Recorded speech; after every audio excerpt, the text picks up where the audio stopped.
Hello friends, welcome to this learning.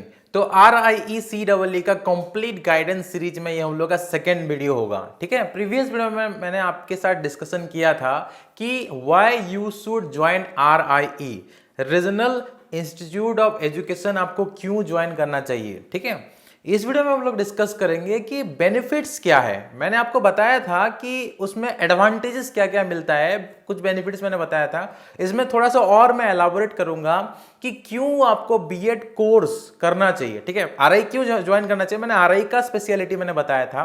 ठीक है, इस वीडियो में मैं आरआई का स्पेशलिटी तो बताऊंगा, लेकिन उसके साथ साथ मैं आपको बीएड कोर्स का जो है बेनिफिट्स में बताऊंगा आपको। ठीक है, देखो जो बीएड कोर्स होता है, मतलब बैचलर ऑफ एजुकेशन कोर्स होता है, वो आप ग्रेजुएशन के बाद कर सकते हो। लेकिन देखो ये जो चीज है, ये बहुत सालों पहले आरआई में 1963 में आरआई स्टार्ट हुआ था और वहां पे इंटीग्रेटेड बीएड का भी सिस्टम था। ठीक है, शुरू हुआ था सबसे पहले जो इंटीग्रेटेड बीएड का सिस्टम, वो आरआई में था। ठीक है, आजकल ये हर जगह अवेलेबल है। और अगर आप लेटेस्ट अगर आप देखोगे नेशनल एजुकेशन पॉलिसी 2020 को अगर आप अच्छे से स्टडी करोगे, ठीक है, या थोड़ा बहुत रिसर्च करोगे या कुछ गूगल में भी सर्च करोगे, तो आपको पता चलेगा कि अभी हर जगह, हर एक यूनिवर्सिटी में, हर एक कॉलेजेस में integrated BA BEd and BSc BEd के कोर्सेज अवेलेबल हो जाएंगे। ठीक है, तो बीएड या इंटीग्रेटेड बीएड या जो भी मतलब इसके रिलेटेड कोर्स है, उसका क्या बेनिफिट्स है वो मैं आपको बताऊंगा। लेकिन पहले मैं बताता हूं कि ये जो बीएड होता है वो कितने कैटेगरीज का होता है। सबसे पहला चीज, अगर आप अभी 12th क्लास में हो, ठीक है, तो आप 12th के बाद next year integrated BA BEd BSc BEd के लिए प्रिपेयर करके आप एडमिशन ले सकते हो आरआईई या फिर कोई सेंट्रल यूनिवर्सिटी में।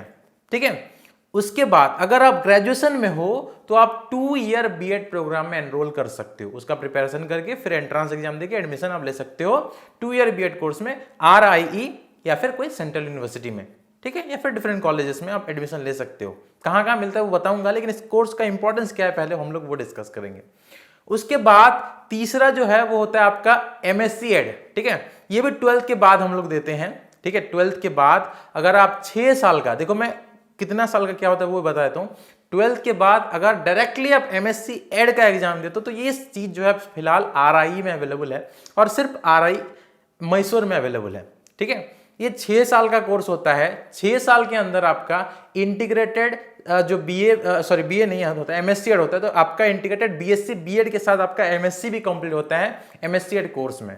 ठीक है, तो 6 साल के अंदर आपको आपका ग्रेजुएशन, आपका बीएड प्लस आपका पोस्ट ग्रेजुएशन कंप्लीट हो जाता है। अगर आप 4 साल का बीएड करते हो, जो कि मतलब एमएससी एड से एक्चुअली 4 साल का बीएड ज्यादा बेहतर होता है। क्यों बेहतर होता है मैं बताऊंगा आपको।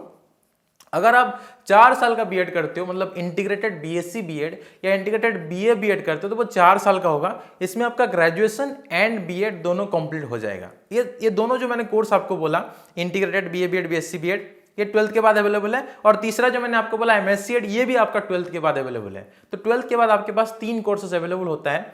लेकिन अगर आप ग्रेजुएशन के बाद देना चाहते हो तो 2 ईयर बीएड अवेलेबल है। लेकिन यहाँ पे एक चीज आपको ध्यान रखना है कि 2 ईयर बीएड का कोर्स 2030 के बाद इसको हटा दिया जाएगा एनईपी 2020 के अकॉर्डिंग। सिर्फ आपको अगर टीचर बनना है तो सिर्फ आप तभी बन सकते हो जब आपके पास integrated BA BEd and BSc BEd का डिग्री होगा। तो 2030 तक आप आराम से अभी आप 2 ईयर बीएड कर सकते हो। अभी 2022 है, नेक्स्ट ईयर आप 2023 में करते हो या फिर 24 में करते हो तो 2025-26 तक आपका कंप्लीट हो जाएगा।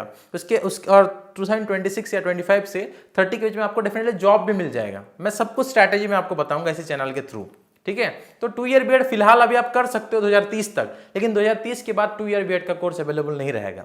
ठीक है, और देखो तीसरा जो मतलब कैटेगरी है, एक तो मैंने बताया 12th के बाद, एक ग्रेजुएशन के बाद, तीसरा आपका बीएड के बाद, मतलब ग्रेजुएशन पोस्ट ग्रेजुएशन या फिर बीएड के बाद आप दे सकते हो।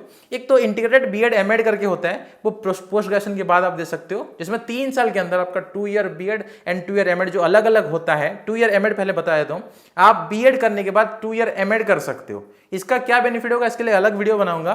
लेकिन 2 ईयर बीएड और 2 ईयर एमएड 4 साल जो लगता था, अभी 3 साल लगता है अगर आप इंटीग्रेटेड बीएड एमएड करते हो। इंटीग्रेटेड बीएड एमएड करने के लिए मिनिमम एलिजिबिलिटी आपका पोस्ट ग्रेजुएशन होता है। ठीक है। तो ये डिफरेंट कैटेगरी है बीएड का, ठीक है। मैं फोकस करूंगा इस वीडियो में आपका इंटीग्रेटेड कोर्सेज के बारे में, जो आपका ग्रुप ए वाला होता है। लेवल में 3 लेवल आपको बताया, level 1, level 2 and level 3। Level 1 में आपका 12th के बाद, लेवल 2 में आपका ग्रेजुएशन के बाद, लेवल 3 में आपका बीएड के बाद, ठीक है, या फिर पोस्ट ग्रेजुएशन के बाद, ठीक है। तो आपका फर्स्ट लेवल को देखते हैं, इसका क्या बेनिफिट है आपका। अगर 12th के बाद आप इंटीग्रेटेड बीए बीएड या बीएससी बीएड करते हो तो उसके बाद आप 3 तरह के टीचर, नहीं 2 तरह का टीचर बन सकते हो। एक तो आप पीआरटी बन सकते हो, प्राइमरी टीचर। दूसरा आप बन सकते हो ट्रेंड ग्रेजुएट टीचर, ठीक है, क्लियर। अगर आप पोस्ट ग्रेजुएशन भी कर लेते हो, ठीक है, इंटीग्रेटेड बीएससी बीएड या बीए बीएड के बाद अगर आप पोस्ट ग्रेजुएशन कर लेते हो तो तीसरा जो है आपके पास, तीसरा द्वार आपका खुल जाएगा, वो होता है पोस्ट ग्रेजुएट टीचर। आप पोस्ट ग्रेजुएट टीचर भी बन सकते हो, क्लियर।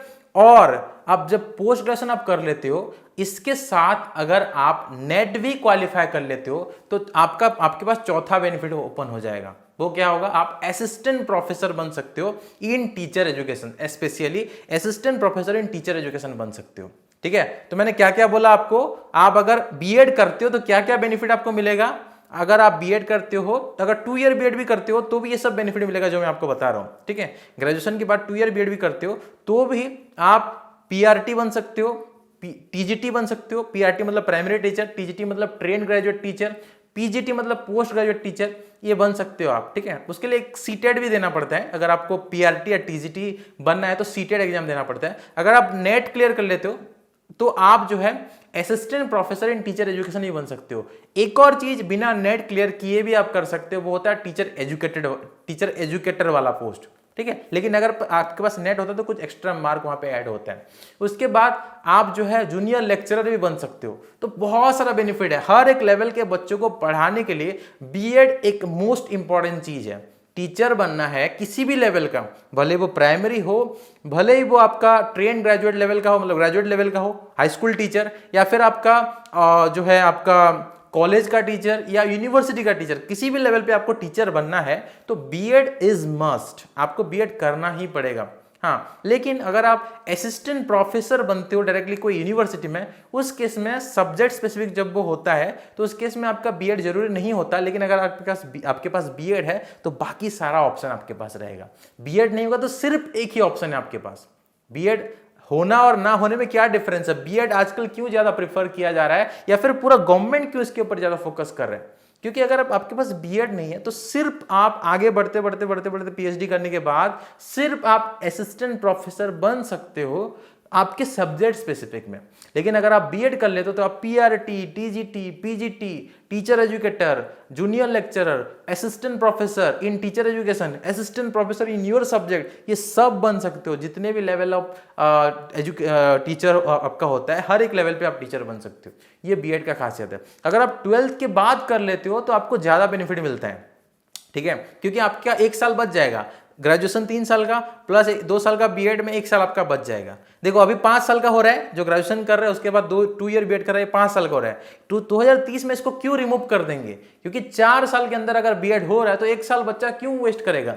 इसलिए 2030 के बाद ये 2 ईयर बीएड हटा दिया जाएगा, ताकि 4 साल के अंदर आराम से कोई स्टूडेंट जो है आराम से अब इंटीग्रेटेड बीए या बीएससी बीएड करके टीचर बन सकता है, ठीक है, और आगे का पढ़ाई आराम से कर सकता है, ठीक है। और आपको पता है एनईपी 2020 के अकॉर्डिंग एग्जिट पॉइंट्स होते हैं। फर्स्ट ईयर के बाद अगर आप छोड़ते हो तो वो सर्टिफिकेट कोर्स होगा, 2 साल के बाद छोड़ते हो तो आपको डिप्लोमा कोर्स होता है, 3 साल के बाद छोड़ते हो तो डिग्री होगा, 4 ईयर का भी डिग्री होगा, ठीक है। ये सब आपका 4 ईयर के बाद छोड़ते हो तो प्रोफेशनल डिग्री होगा। ये सब चीज़ आपको पता होगा। मैं एनईपी 2020 के ऊपर भी कुछ वीडियोज लाऊंगा जो आपके लिए जरूरी होगा, ठीक है। मेरा इस चैनल का फोकस मेनली है आपको बीएड के लिए हेल्प करना, बीएड एंट्रेंस के लिए हेल्प करना। आगे भी मैं आपको डिफरेंट एग्जाम के लिए हेल्प करूंगा जो टीचिंग के रिलेटेड होगा।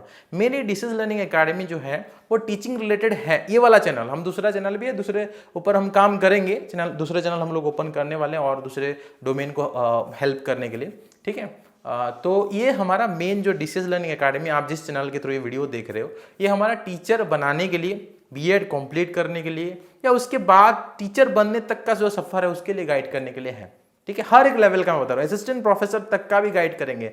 नेट भी कैसे आप क्लियर करोगे उसके लिए भी गाइडेंस किया जाएगा, क्योंकि मैं खुद नेट गेट क्वालिफाइड हूँ, ठीक है। तो मैं आपको असिस्टेंट प्रोफेसर बनने तक का भी हेल्प करूंगा, लेकिन तुरंत एक साथ नहीं कर सकता, धीरे धीरे करके मैं आपको पूरा हेल्प करता जाऊंगा। फिलहाल मैं आपको बेस्ट वे में हेल्प करूंगा RIE ज्वाइन करने के लिए, ठीक है। तो ये चीज़ है, धीरे धीरे करके हम लोग बहुत सारी चीज़ डिस्कशन करेंगे, ठीक है। तो इस वीडियो में हम लोग इतना डिस्कस करेंगे। एक और चीज़ है, अगर आपको स्टडी मटेरियल चाहिए तो RIC के लिए आप स्टडी मटेरियल ले सकते हो। अगर आपको फुल कोर्स ज्वाइन करना है RIC का तो भी वो भी आप ज्वाइन कर सकते हो। हम लोग RIC के ऊपर कंप्लीट कोर्स प्रोवाइड करते हैं,